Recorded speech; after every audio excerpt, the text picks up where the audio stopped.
নাগালেণ্ড হৈছে ভাৰতবৰ্ষৰ উত্তৰ-পূবৰ এখন পাহাৰীয়া ৰাজ্য। ইয়াৰ ৰাজধানী হ'ল কোহিমা। 1963 চনৰ 1 ডিচেম্বৰ তাৰিখে নাগালেণ্ডক এখন স্বতন্ত্ৰ ৰাজ্য হিচাপে ঘোষণা কৰা হৈছিল। নাগালেণ্ডে ইয়াৰ পূব দিশত নিজৰ আন্তঃৰাষ্ট্ৰীয় সীমা ম্যানমাৰৰ লগত শ্বেয়াৰ কৰে।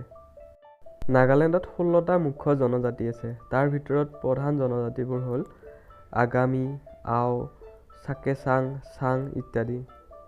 নাগালেণ্ডৰ অফিচিয়েল লেংগুৱেজ হ'ল ইংলিছ। আৰু নাগালেণ্ডৰ 88% মানুহে খ্ৰীষ্টিয়ান ধৰ্ম ফ'ল' কৰে। নাগালেণ্ডত 12খন ডিষ্ট্ৰিক্ট আছে। দ্বিতীয় বিশ্বযুদ্ধৰ সময়ত ভাৰতবৰ্ষৰ মাটিত হোৱা একমাত্ৰ বিশ্বযুদ্ধখন নাগালেণ্ডৰ ৰাজধানী কোহিমাতে সংঘটিত হৈছিল, যাক আমি কোহিমা ৱাৰ হিচাপে জানো। আপোনালোকে নিশ্চয় হৰ্ণবিল মহোৎসৱৰ বিষয়ে জানে। হৰ্ণবিল মহোৎসৱ নাগালেণ্ডতে উদযাপন কৰা হয়।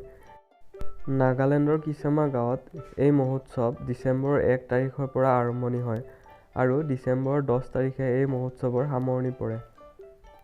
ফ্ৰেণ্ডছ, থেংকছ ফৰ ৱাচিং।